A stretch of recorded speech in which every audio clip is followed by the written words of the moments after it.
देश विदेशमा हुने सबै नेपालीका लागि LikeNepal.com। हामी बीच रहनुभएका हाम्रो छिमेकी मित्र राष्ट्रबाट पाल्नुभएका पाहुना भारतीय राष्ट्रिय कांग्रेसका युवा नेता एवं पूर्व मन्त्री अनरेबल डाक्टर अखिलेश प्रसाद सिंहज्यूलाई मन्तव्यका लागि हार्दिक निवेदन गर्दछु। नमस्कार। इस एकता अधिवेशन के सम्माननीय अध्यक्ष जी, मंच पर उपस्थित राष्ट्रीय प्रजातांत्रिक पार्टी के सम्माननीय अध्यक्ष आदरणीय कमल थापा साहब,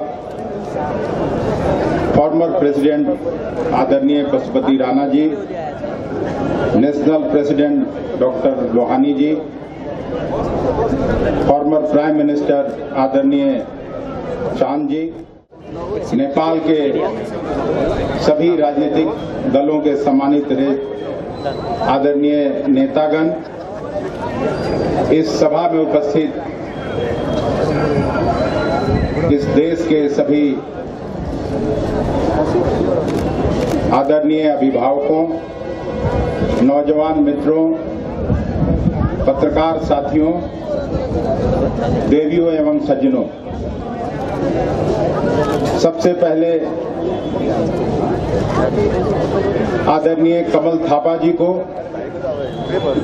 इस एकता सम्मेलन के लिए न केवल अपनी तरफ से बल्कि राष्ट्रीय कांग्रेस के सम्माननीय अध्यक्ष श्रीमती सोनिया गांधी जी की तरफ से, आदरणीय राहुल गांधी जी की तरफ से, अपने देशवासियों की तरफ से हृदय से बधाइयां और शुभकामनाएं देना चाहता हूं। मित्रों, आप सभी जानते हैं, नेपाल और भारत का संबंध केवल एक पड़ोसी देश का नहीं बल्कि रोटी और बेटी का संबंध रहा है। पूर्व के वक्ता साथियों ने मंच से कई तरह की बातें की, मैं ध्यान से उनको सुन रहा था। भारत देश जब आजाद हो रहा था, ब्रिटिश हुकूमत से आजादी के लिए संघर्ष चल रहा था, उस समय भी, उस परिस्थिति में भी नेपाल के लोगों ने जिस तरह से उस आजादी के आंदोलन में पूरे मजबूती से सहयोग देने का काम किया था, उसको भारत भी भुला नहीं सकता है।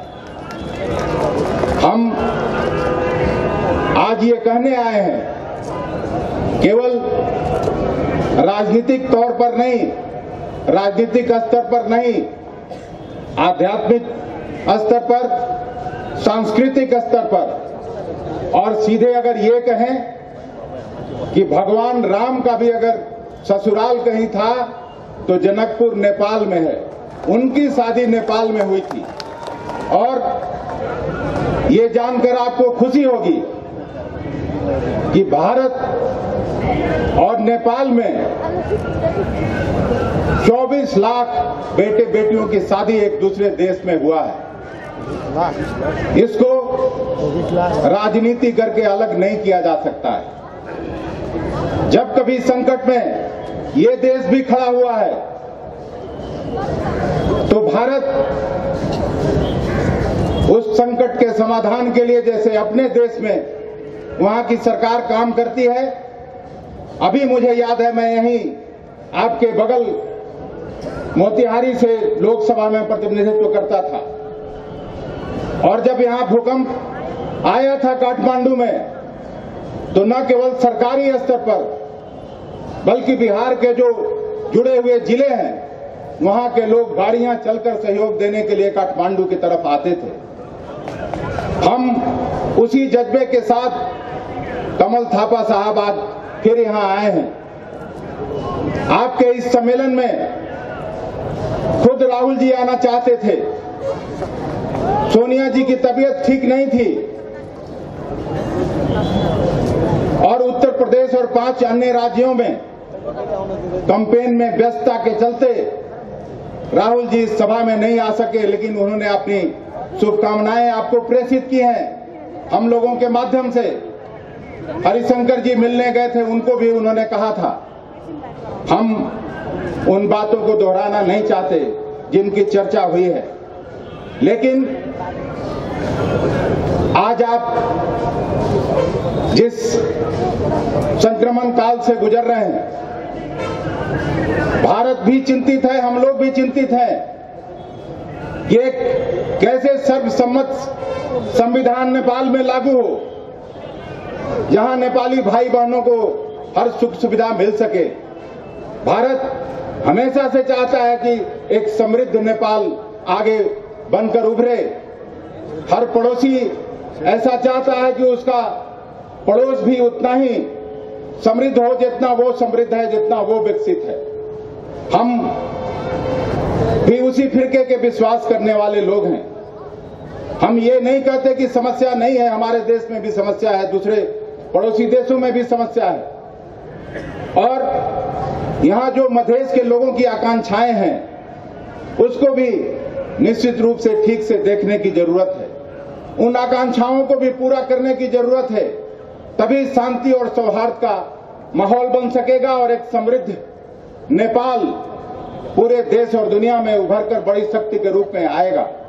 हम जानते हैं बहुत सारा काम हो रहा है, लेकिन जो हुल्की सड़क निर्माण का काम बाकी है उसको भी भारत को भी मिलकर उसको पूरा करवाना चाहिए। भारत को भी सहयोग देना चाहिए, नेपाल की सरकार को भी सहयोग देना चाहिए। जितना जल है आपके यहां, पूरे दुनिया में पर कैपिटा जल की उपलब्धता दुनिया में कहीं नहीं है। अगर ठीक से जल प्रबंधन आपका हो जाए, पनबिजली का समुचित उपयोग होने लगे, तो शायद दुनिया में सबसे बड़ी आर्थिक शक्ति के रूप में नेपाल उभरेगा। इसको कोई फौरी तौर पर नजरअंदाज नहीं कर सकता। हम जानते हैं समय की कमी है, मैं और कुछ बातें कहना चाहता था, लेकिन कई बड़े नेताओं को आपको सुनना है और आपको सुनना चाहते होंगे आप लोग सभी लोग। हम उसमें दीवार नहीं बनना चाहते।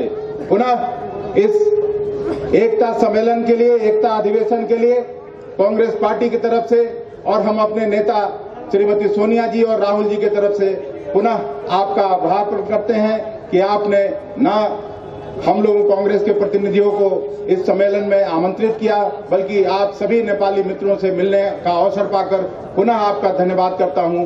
बहुत बहुत धन्यवाद। जय नेपाल, जय भारत, बहुत बहुत धन्यवाद।